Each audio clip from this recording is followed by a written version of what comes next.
Okay, first attempt at a video here. This is a piece of my local rock.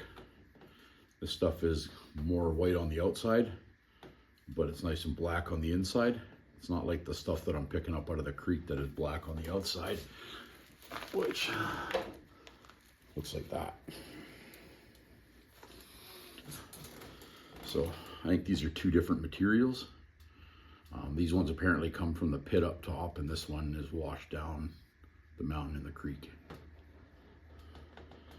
So we'll try and split this and make an arrowhead for you, and show you how I reduce it down to make it nice and thin.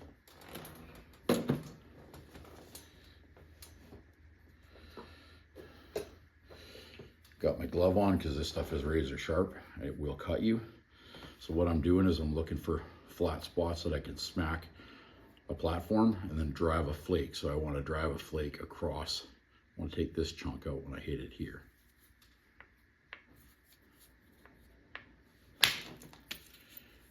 Like that.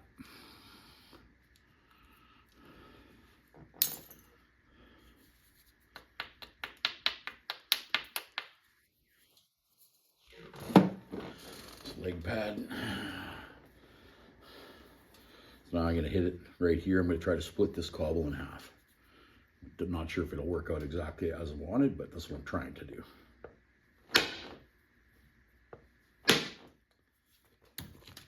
Knocked another nice little flake off. Could technically use that to make a point, but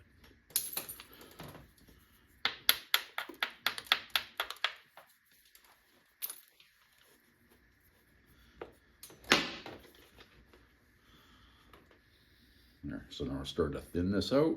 So obviously I wasn't able to split it, but I'll try and make something out of this.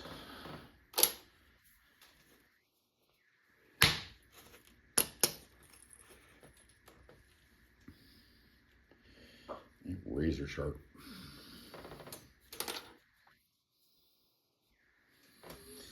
So I'm going to switch to a bopper now, a billet.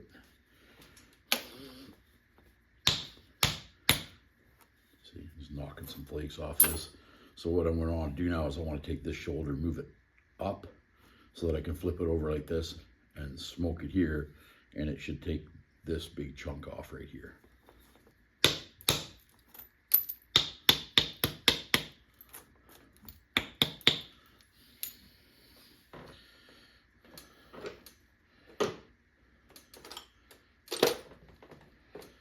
Breeder.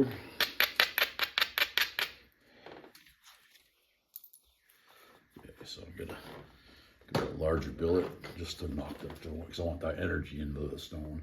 So I'm gonna strike it right here and drive the flake off. Missed, but I still caught a little bit. Try it here. There you go.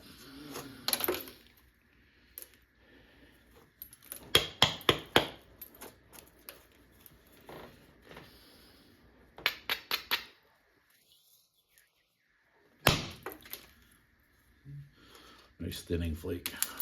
So, all right, right across there.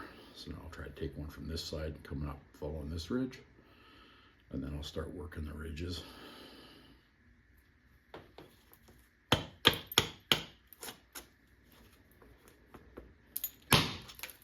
Oh, nice one.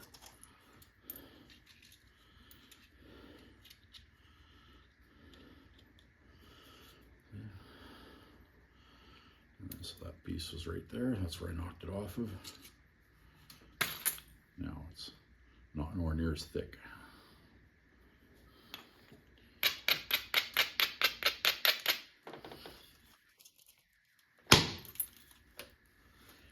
Okay. Now look at it. Look what we got now.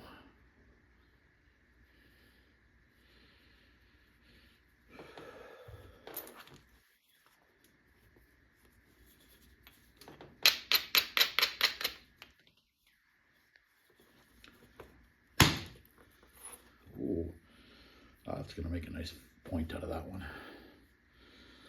See how we're going about thinning the rock? That hit there, and that flake went all the way to this end. So I'm almost at the point where I can start zigzagging this and then driving flakes across it, so I don't want to shorten in the width. I should get a decent sized point out of this.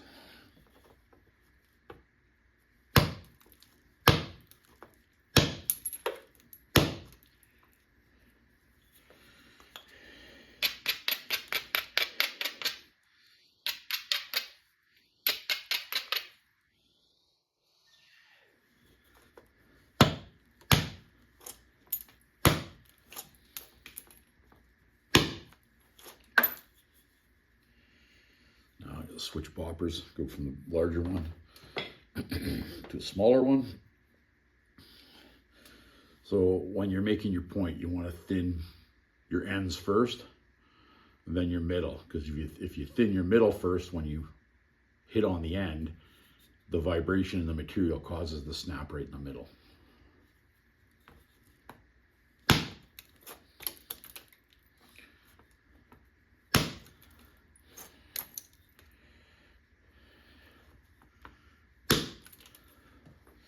Overshot that one. Okay. So I struck it here, and the piece, so I hit it here, and ran all the way across the piece, so that it took part of the edge off. See, now I made my point a little bit narrower than not really what I wanted to do, but definitely made it a little thinner.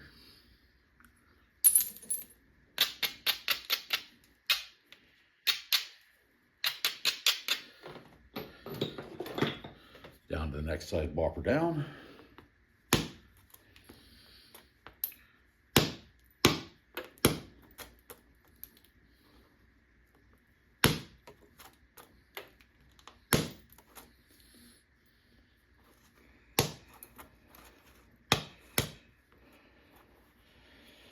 So basically now I'm just zigzagging the edge, getting rid of all the rest of the white stuff.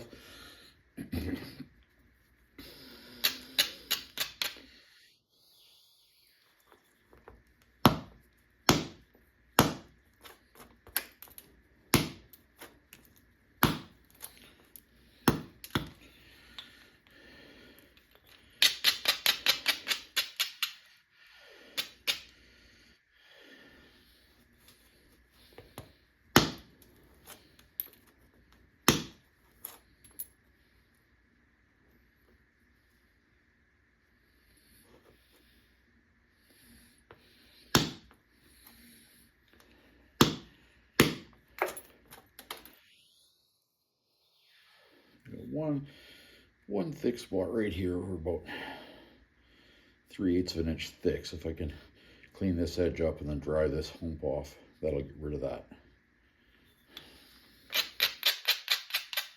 So we braid it, got a good platform. Shot the little flake right across it. Shot that one right across it. Let's see where else we need to go.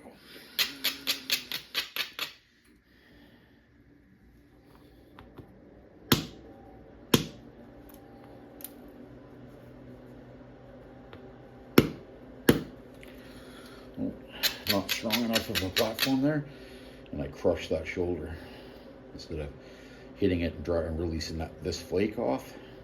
It just crushed the shoulder, so it might cause a little bit of a problem for me now.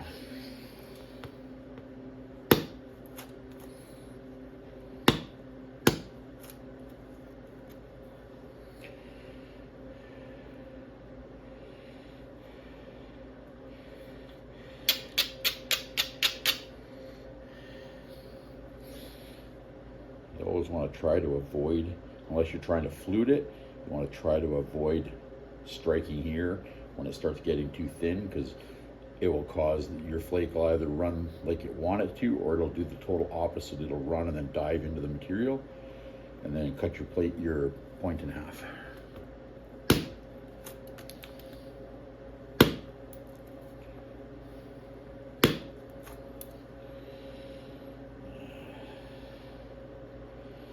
Got a bit of a step there.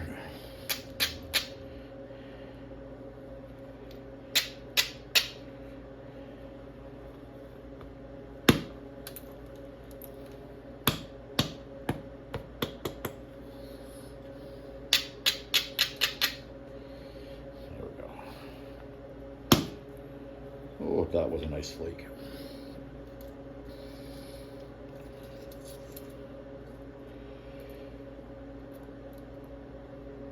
And now it's somewhat thin. Drive a couple of flakes in here. Actually, might even be able to just pressure flake that now. I think we'll switch to pressure flaking. Hand pad. Again, anti-cut gloves, because I probably should have had a couple of dozen stitches over the last couple of years.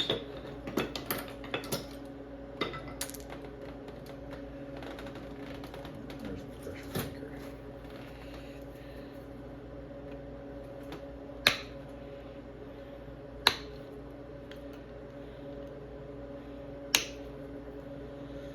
See, I'm just driving the flakes and they're coming part way through, helping to thin it. Might use some indirect to try to take that out.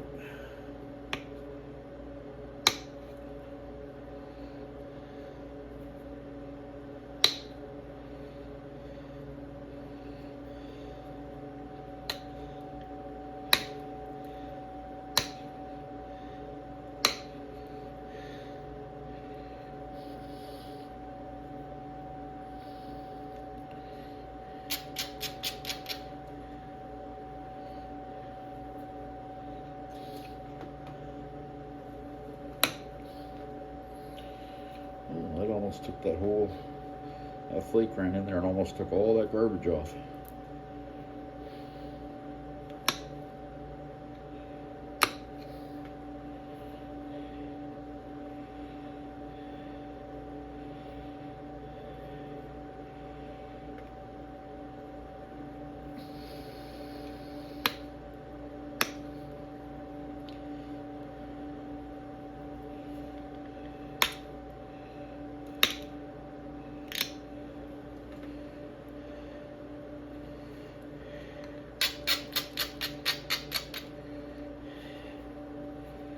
Make sure you braid it, because if you don't have a strong platform, what happens is when you go to knock the flake off, instead of the flake traveling, it'll just crush the corner again, like it did earlier when I was using the bopper on it. So we still got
I wonder if I could drive let's try it.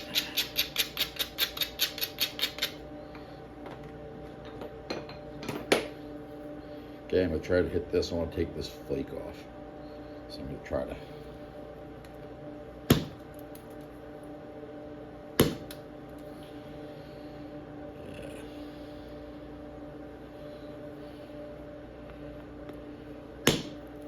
There we go, take it from the other side. See? Got one little hinge right there. So sometimes if you got garbage like this and you can't get to it, it's all fine and dandy. Like, these original points weren't perfect. They were functional, and that's what lots of people seem to misunderstand. They needed to do a job, and this just helps them do the job. Right? They had the technology back in the day. They were excellent flint knappers. They could spend the time and make perfect points, but the problem is they didn't have the time.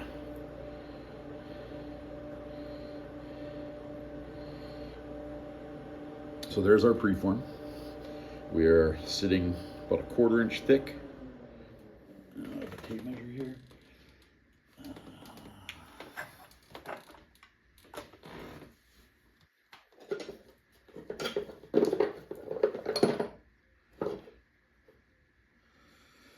All right, no tape measure, but we got about almost 2 inches long. It's about 1.5 inches wide, 1/4 inch thick. And now we can take the time and pressure flake it and make it into a actual point. That's normally where I take mine, and then I'll get a whole bunch of them together like I have here. That one's a piece of obsidian. There's the other piece of my local material. This is the black stuff. This is the stuff that had the white on the outside. I hope that helps.